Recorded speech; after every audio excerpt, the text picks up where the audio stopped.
kudu belajar lah, mun teu belajar mah tuh moal bisa. Naon kudu belajar, ke geus belajar bisa, geus bisa jadi ahli. Geus ahli mah nikmat, ahli sedekah, ahli ngaji, ahli salat, ahli mun geus datang ka ahli mah nikmat naon.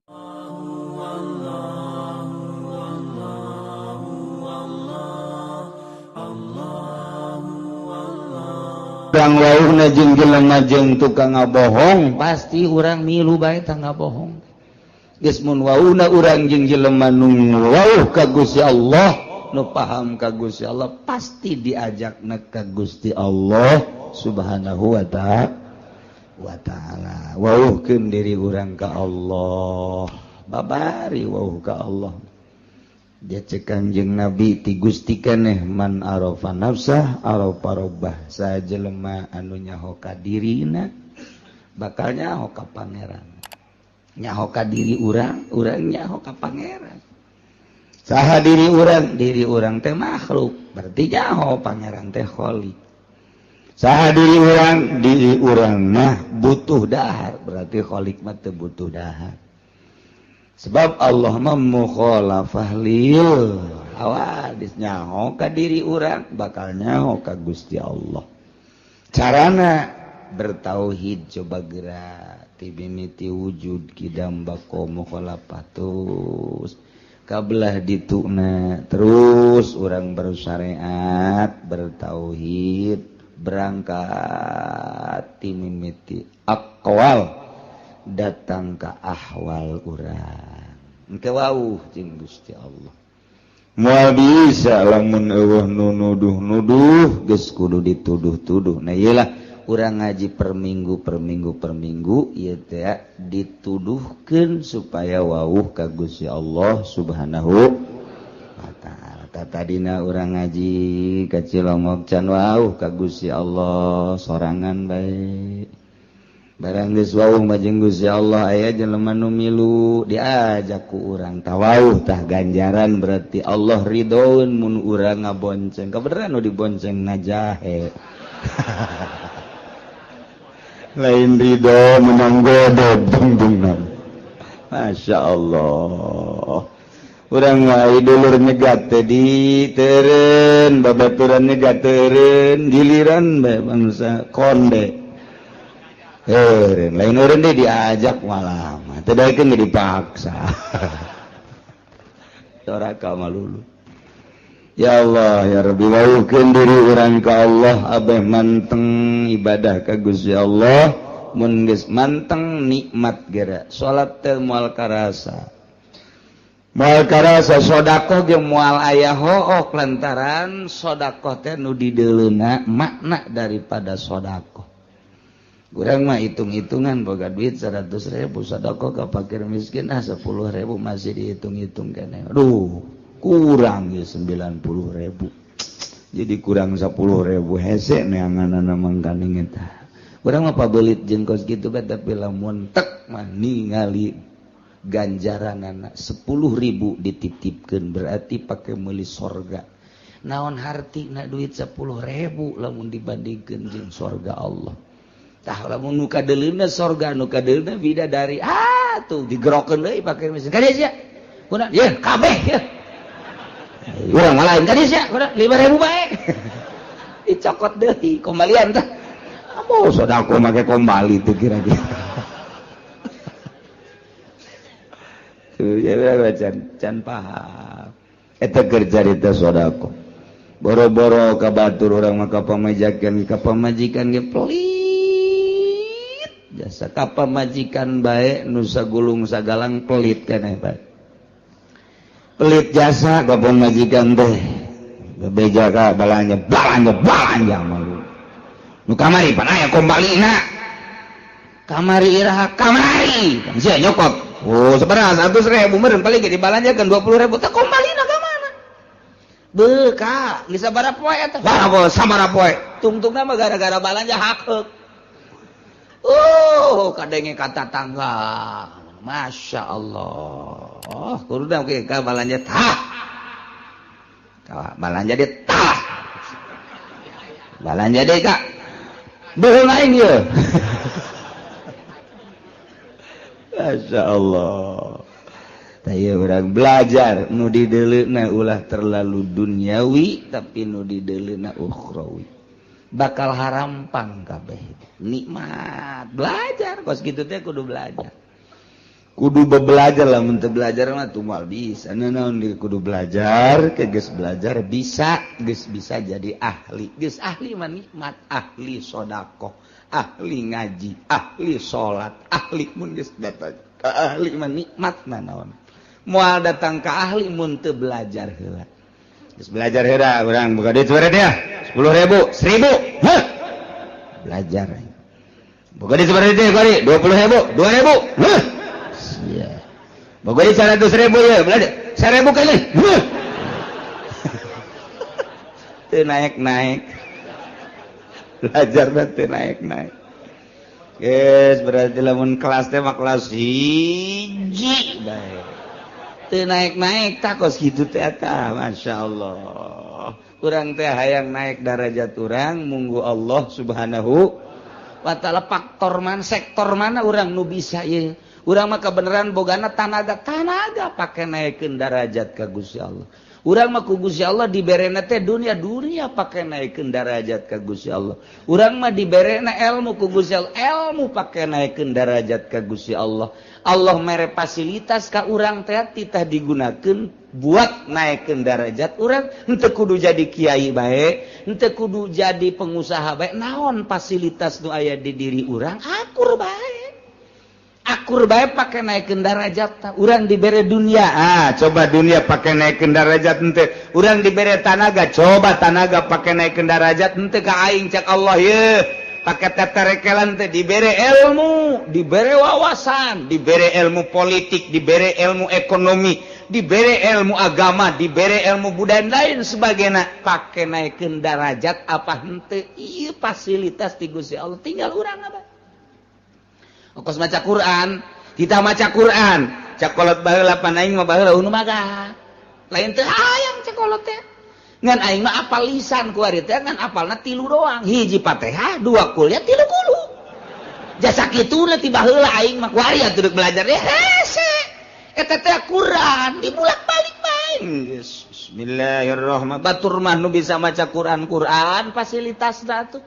Nyana mah lantaran bisa nasa kitu atuh eta bae. Fatihah, dolin, kulya, terus kulhu deui. Fatihah deui kulya, kulhu deui. Fatihah deui kulya, kulhu deui. Datang ka malaikat geus teu nyatet-nyatet. Nyaho aing babacaan siang mah.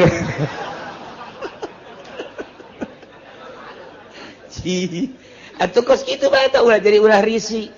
Sebab tu bisa baca Quran aja lep tu baca eta Quran eta geus bae kulhu bae geus kulhu bae dieu kulhu keluar kulhu di jero kulhu peuting kulhu barang kulhu bae emang di sana eta doang eta teh Quran jadi atakah pan urang mun maca kulhu 100.000 haram ka neraka. Masya Allah 100.000 baca bae kulhu bismillahirrahmanirrahim 70.000 cek sakawal mah. Dia 100.000 kan kurang baca kulhu. Coba eta. Aya keneh waktu jang aki-aki mah jeung nini-nini lah aing mah mendingan diharamkeun bae ka surga ka neraka. Maca kulhu bae. Tas beres 100.000 pae. Pae nya geus bae boga atakah. Nah, di akhirat begitu dipertimbangkeun ka neraka Gusti. Abdi ngadenge pan di pangajian saha nu maca kulhu 100.000 pae cenah cak kiai. Pan kiai ge kangjeng Nabi cak ti Gusti cenah haram ka neraka abdi dek demo lantaran teu bisa abdi mah abdi ngadenge ku ceuli abdi bose mah nundutan ya lap-lapan lah.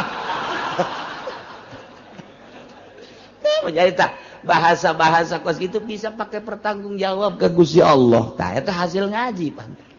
Hasil ngaji mun kitu mah urang teu ngaji ban saya maca naon maca kulca nah yang maca bae engke moal bisa demo ka Gusti begitu ka nerakakeun atuh pan Gusti abdi maca kulhu cak saha cak sahanya haritanya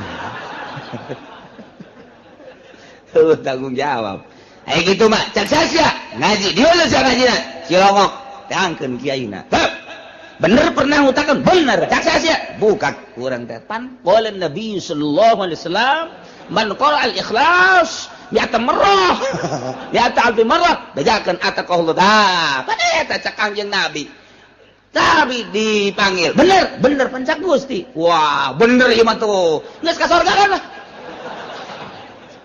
cak malaikat ieu catatanna aya nonton TV nah geus sampura ampura nikmat luar biasa tuh nuntut libatkan diri orang di pengajian supaya orang ngerti ka Gusti Allah mun geus ngerti ka Gusti Allah ibadah teh mantap memantak para ulama daek maca Quran tengah peuting tahajud maca zikir jeung sajabadah ngarti nyana ka Allah pagon kiai nu ngartina ka amplop bae mah undangan bae kerek nyana undangan ingat beun paruyang cek nya ieu duh ese cek oh nang puyeng undangan teh kudu nikmat alhamdulillah rineh ieu maca Quran nu biasana osok sajus ieu mah undangan ieu bisa 5 juz ieu mah lain rokok beak ieu udah nu ngondang sial kas geus ipis ieu heran lagi gua dakwah sih kos kitu Masya Allah tah wauhkeun diri urang carana supaya urang wauh libatkeun di pengajian abeh urang ngarti kanu diibadahan ku urang sebab wal amalul qalil yanfa'u ma'al ilmi billah wal amalul katsir la yanfa'u ma'al jahli billah jadi jelema teu paham ka Gusti Allah jelema can wauh ka Gusti Allah salat deui maca Quran maca sholawat zikir terus bae dilawan ku bari diuk bae ku wali mah hebatan wali aya sia gara salat bae salat sia nu loba jutaan rakaat wali mah kerek diudangkeun dahar bismillahirrahmanirrahim tas dahar itu mah waduh keur tunjelan we salat wah jadi diudangkeun deui dahar deui dahar beres hebatan keneh nu kerek tah eta tah bentak iblis teh di masjid begitu di masjid terjadi nyana begitu ka masjid terjadi deui tanya kunaon eta terjadi ka masjid iblis aduh di dinya aya nu keur sare tanu keur sare sih beusi kahudangkeun nyana mah mun hudang waduh zikirna teu kawawa geus kena hees bae eta macaknya nanti itu pun nu salat bae diantepkeun sebabnya nama salat ge dibartaruh di baturan ku kula ieu kula na asup ka jero hatena salat deui sia yang kalem sia ku ari mah salat deui tuh eta mah nu hees nu kerek asal geus hudang bae ge bahaya lurah dicarekan ku nya camat dicarekan geus kena hees bae nya mah takos kitu iblis ge teu kuatin kajian kena SB cuma dah eta tanda bahayana seorang manusia nu ngarti ka Allah bisa membabi buta teu pandang bulu sahajeng nya nama zikir bae ka Gusti Allah dialah iblis ge iblis waduh cekna ieu mah bahaya mendingan kena hees dak lolobana kiai mah harees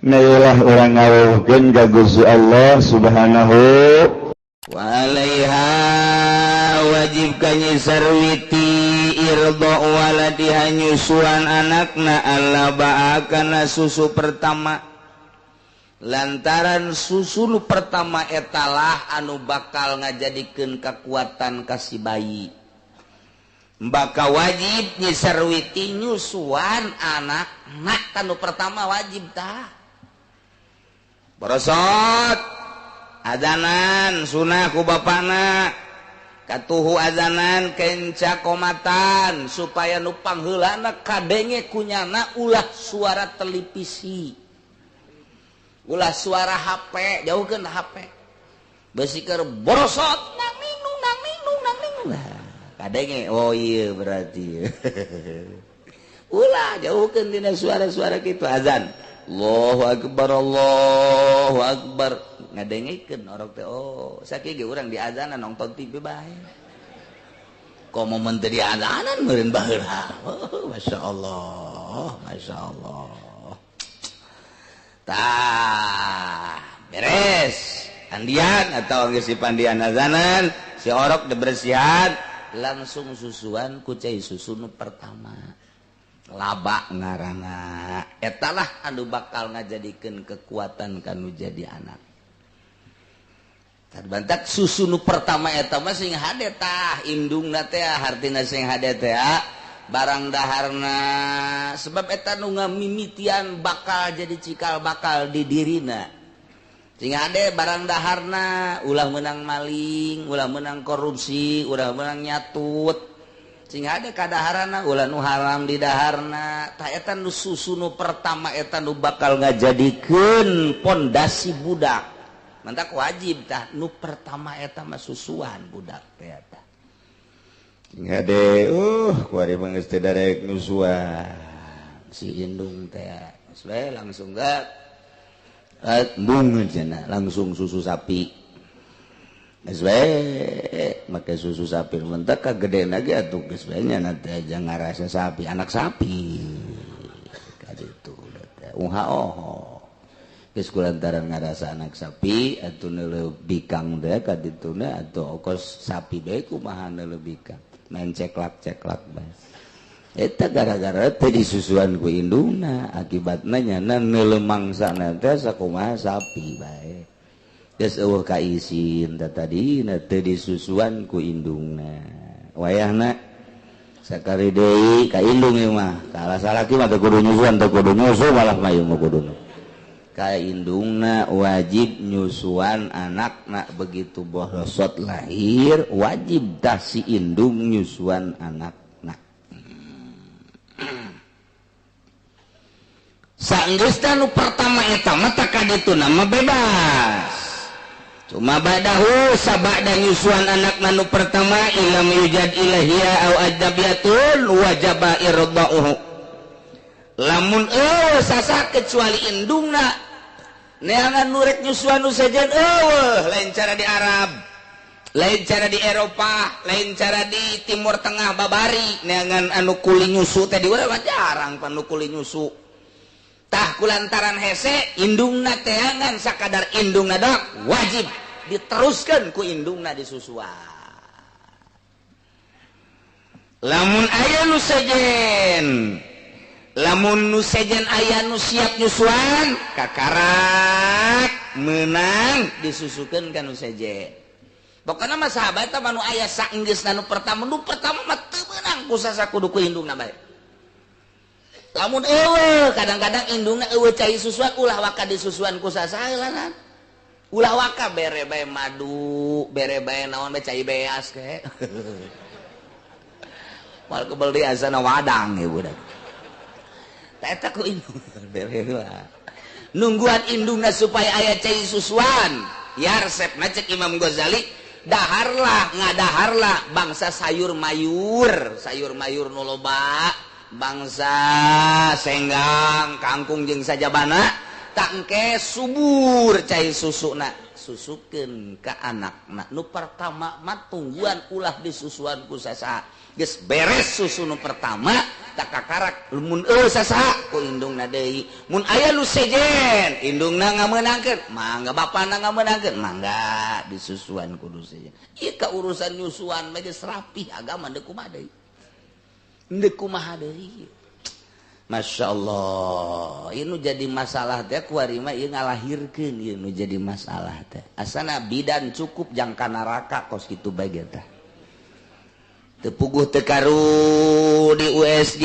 padahal normal lantaran lamun normal mah cukup ku 1 juta 2 juta tapi lamun di sesar mah 8 sampai 10 juta sedangkan rumah sakit teh ngejar target eta tah nah maka disalahgunakeun USG tinggal USG urang mah urang bodoh urang lembur teh nyaho malang teh nyaho nyungsang teh nyaho ari-ari naik ka luhur geus teh nyaho we disingseun waduh ini kalau seminggu lagi tidak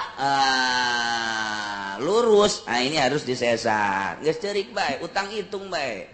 Aset nu aya naon ieu sepeda kempes. Warung bangkrut, asana ya kontrakan can di aduh bingung bae. Ngabingungkeun jelema cukup bidan teh dokter teh tah jangka neraka mah nyingsieunnan jelema bae cukup. Gara modar geger. Iya tuh emang kumaha gitu kubu batur geger bingung. Mudah-mudahan salamet. Masmat kadituna maca surat Maryam, kadituna maca surat Yusuf, kadituna maca surat wasiqal ladzina ittaqau ila jannati zumarah hatta idza ja'uha wa futiyat abwabuha. Eta ditiupkeun ku bapakna kana leungeun diusapkeun kana beuteung. Beuteung diusap sing ada beuteung. Nang geus salah aing ngomong. Sakali deui beuteungna. Besi kieu ge dibaca diusap ka handapan cek pamajikan handap caki uci ge aing ban nu jadi tatagonan tah. Masyaallah eta abe babari kadituna maca wasiqal surat Zumar terakhir surat Zumar kadituna hatta idza ja'uhu wa futihat abwabu hatta aya wa futihat abwabu hatta faul wa futihat abwabu wa qala lahum khazanatu assalamun alaikum tibtum fadkhuluha khalidin. Tiupkan ka dia fut terus usapkeun ka pamajikan urang ti luhur ka handap ngusapna abe babari maksudna abe babari kaluarna baca deui bismillahirrahmanirrahim siyaqal ladzina taqaw ilal jannati sampai tadi fadkhuluha khalidin tiup usapkeun tuh jampena babari mah USG gitu dia USG waduh ini tali ari-arinya di atas ini disingsieunan kecuali serius masalah guys tapi ieu 99,9,9 deui nyingsieunan wayahna lah coba urang sambil neangan duit sebagai dokter sebagai bidan sambil urang nulungan Allah maha uningan malah mah kudu cara madukun baheula manok bagus jasa ieu mah geus tenang bae masalah ke disangsurkeun ku umat dilempengkeun eta ngangeunaheun kanu hamilna ulah boga pikiran ku manok ya ieu mah geus bagus jasa tinggal nungguan waktuna doang tuh geus nikmatkeun jasa ngeunaheun tah jeung madukun mah baheula teh kos kitu barang loba bidan USG waduh ini mah udah kalau enggak besok ini bahaya udah saya sarah aja disingsieunan geus sababaraha macemnya sieun nya teu boga duit kapan geus macem-macem jasa ta eta teh nyingsieunan kitu teh doraka gitu masyaallah. Nah ya di akhir zaman mah beuki canggih beuki sararieun baheula mah madukun diusapan digedog diluruskeun masalah nok di meja bagus padahal mah aya masalah tetep di bejana masalah ke ku emak dibantuan mana salah kina di tengah heujeun pamajikan anu ngalahir salakina anu ngaheujeun ngabantuan ceknya mah naon beureunna kos gitu jadi tenang madukun baheula dukun paraji nenangkeun entek tarenang bae masalah kuari mah disesar mikiran anak kedua aduh anak pertama ge disesar rempan jeung anak kedua ieu kumaha tuh loba kuari anu kabingungan masyaallah. Mudah-mudahan dokter-dokter jeung para bidan-bidan dibere hatena terbuka ku Gusti Allah sehingga bisa nganasehatan ka pasena bisa nenangkeun ka pasena bisa digawena sesuai jeung aturanana sehingga menang ridho Allah subhanahu wa ta'ala. Ngeunah biasa muncak bidan teh ja bagus nanaon geus iraha mules gara datang bae geus kadea can mules mah teu kudu kitu pangeunahkeun tah ke bae cuma lain ini harus segera wah ini bahaya cek eta teh datang maka rumah sakit itu diimpus ente nungguan ini baru pembukaan satu tapi ini udah pembukaan satu udah tidur aja ada di situ 5 poe pan HS nya lain saya aku nunggu dibayar ceknya nama naon men HS di musola mah bebas Masya Allah karim aduh saya lahirnya supaya rarapih ka para bidan maksudna kabehan supaya menang ridho Allah subhanahu wa ta'ala nulungan tate nulungan jasa bu ganjaran gede lahir maka wajib indungna nyusuan anakna nu pertama eta nu kaduana katilu dan selanjutnya mun eueuh sasangan aya indungna doang wajib indungna nyusuan atau aya nu sejen nah ieu terserah besi endek di kanu sejenkeun cara di timur tengah di Arab atau di Eropa ge loba nu kuli nyusu nah ieu dipersilahkeun wajib disusuan wa in wujidata tadi malamun eueuh sasa ilahia kecuali indungna wajib indungna nyusuan eueuh sasaha ila ajnabiyatun kecuali awewe nu sejen eueuh sasa ngan aya ge nu sejen dong wajib nu sejen nyusuan sebab mun teu nyusuan domadarat idror ngamadaratkeun cek syariat bisa maot mun teu disusuan wa in wujidata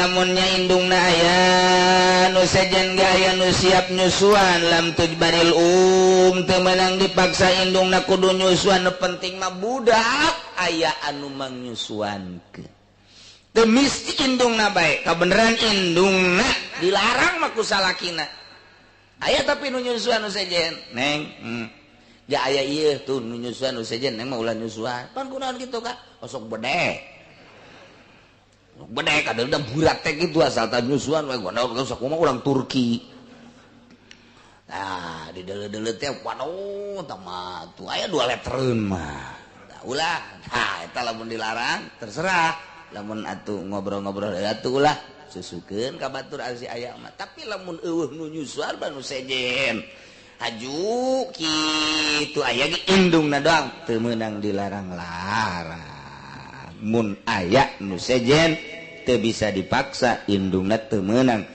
endek bae mangga henteu bege masalah bayeun rogibat wa yaman gua tu abi mun nyanana hayangeun si indungna nyusuan sepisan ka anak rasa deudeuh rasa cinta sedengkeun indungna teh termasuk nu ditika ku bapana eta teh tadi palahuman wa pilasoh menangkan jadi bapana ngalarang pamajikan asli nah ieu dilarang ulah nyusuan geus bikin bae kanu sejen teu naon kos kitu aya 7 kabehan tapi cekaul aso laisa lahu man uha teu meunang kanu jadi salakina yen ka bapana eta budak ngalarang indung budak tina nyusuhan wa sahahul aktsarun disahihkeun kaul nu ieu khusus seueurna ulama wallahu a'lam ini topako talabat ujrata misin ujibat wari pamajikan jeung bapana budak jeung emakna jadi suami istri pas ini geus kuari malah disusuanana sanajana nu sejen ge ku neng bae oh ku neng bae heeh ulah ku nu sejen ulah atuh teu naon tadi mah kula moal yang bebas bae gitu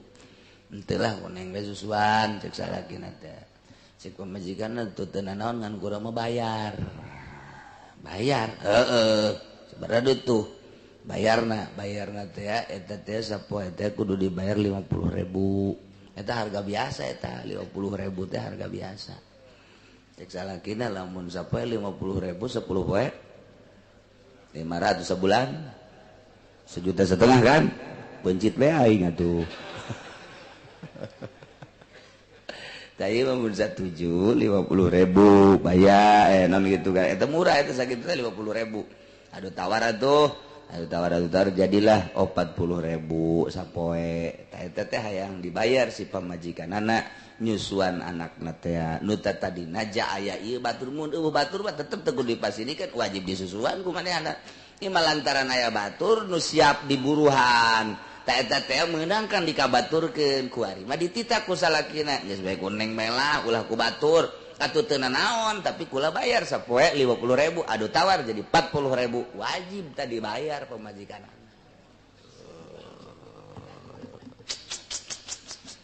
gitu ya sehingga ada kebalik aja yang minta bayaran deh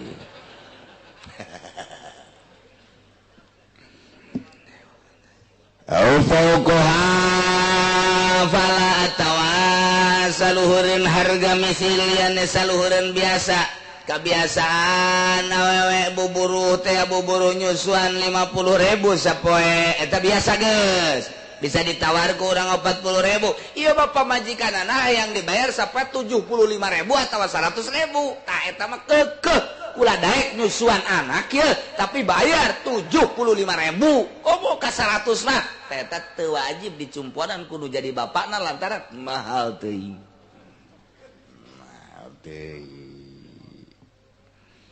wa kadza in tabarrat ajnabiyatun radiyat bi agol fil azhar kitu kene seperti indungna in tabarrat lamun gawe karena Allah deungeun-deungeun awewe tatanggana awewe kawauhna tawa deungeun-deungeun nya siap menyusuankeun karena Allah ta eta teh dipersilakeun sakumaha kos indungna bae Auradiat biakola tawarido ku harga nu leuwih saeutik tibatan harga umpama harga misilna 50.000 tapi nya nama ridoeun tapi nya nama siapeun ku harga leuwih saeutik batan 50.000 cukup bae cekna 20.000 mangga teh teuing tina ujroh misil nu tadina 50.000 ieu mah geus 20.000 bae mangga wajib lain mangga wajib diijabah kuno jadi salaki naku bapak eta budak gitulah urusan nyusuan ya mantak kurang ke pamajikan kudu bager lantaran pamajikan geus mangyusuankeun anak kurang pamajikan atuh ka urang ka salakina kudu bager lantaran nyana diurus kuno jadi salakina geus silih bala lager mantak naon jeung moal kebeli di alam dunia mah geus lamun salaki bager ka pamajikan pamajikan bager ka salaki begitu maot ka salalorga kabehan pan indah jasa masyaallah coba mun salakina galak jasa jeung pamajikan mah sabar pamajikan anak ka sorga salakina ditinggalkeun ka puntennya kula mah ka sorga ti heula ji panatur sia meninggalkeun aing atuh bongan kakak baheula sok nampilingan kula ditumpakan ongko ditampilin ongko ban kula ayo mah kula mah jadi ditaka ditu ku malaikat ka sorga ji atuh kakak ditinggalkeun atuh kumaha kakak bae teh mah dadah cak pamajikanana bo budak didadahan ka sorga ih panu kabina-bina entak wayahna kanu jadi salakina bageran si pamajikan ge bager ka salakina moal karabel deui urang teh bakal ninggalkeun dunya wallahu a'lam.